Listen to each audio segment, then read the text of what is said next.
It's Flanders Classics, it's the Scheldeprijs. It's a race that's been dominated by the sprinters, and one sprinter in particular, Marcel Kittel, here to defend his title again. He's won 5 of the last 6 editions.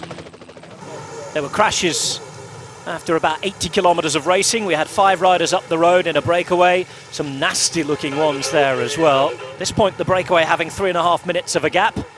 But then this happened, and this is going to be the incident that everybody talks about for the next few days. The level crossing just coming down, and a group involving plenty of the favourites. De Maar, Groenewegen, Hodge, all disqualified alongside Tony Martin. Around 30 riders jumping the level crossing, and they have been put out of the race by the race jury as per the UCI rules. A slowing down, a lot of protests. There will be a lot to talk about in the press after this. De Maar at the front, Martin there as well, Lars back spotted too, Christian Knees, lots of big name riders thrown off the race. Increase in pace as you can see, and here comes a counter-attack, and this is where it's going to be hard for Katusha.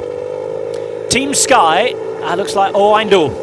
That's Antoine Duchesne just behind Oeindel. And Marcel Kittel is drifting further back, and I think Marcel Kittel might have had an incident here. It's a bike change, simple bike change for Marcel Kittel.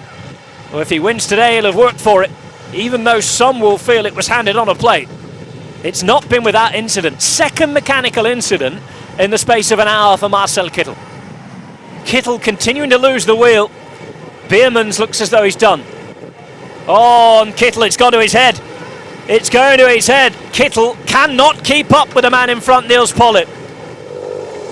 The brake's about to be caught. There's Duchesne in the red and blue. Just behind him in the blue and white is Oeindel. Onto the cobbles for the last time they come, and the opportunists are starting to make their move.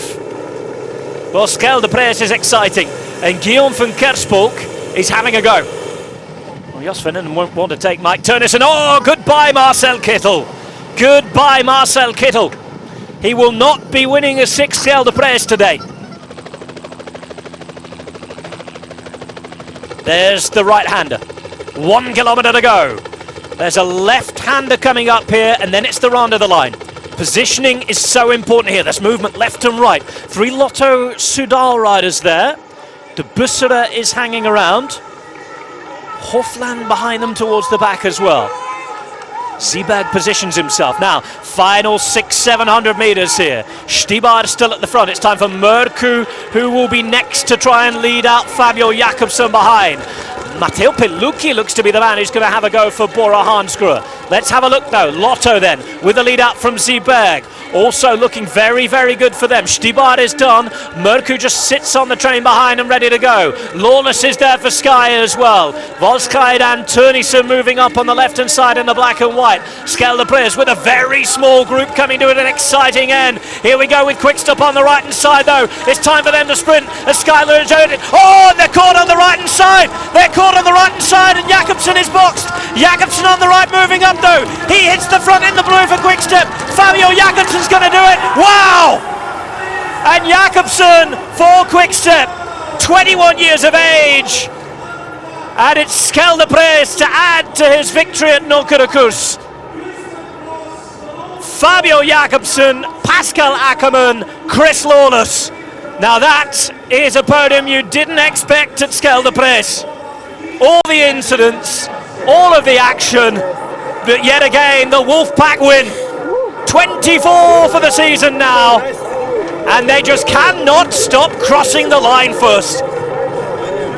And the sun is shining on Quickstep floors and Fabio Jakobsen. Biggest win of his career. That's only lasted a few weeks so far. He beats Pascal Ackermann into 2nd place, Chris Lawless into 3rd, De Bussera 4th, Lecoq in 5th,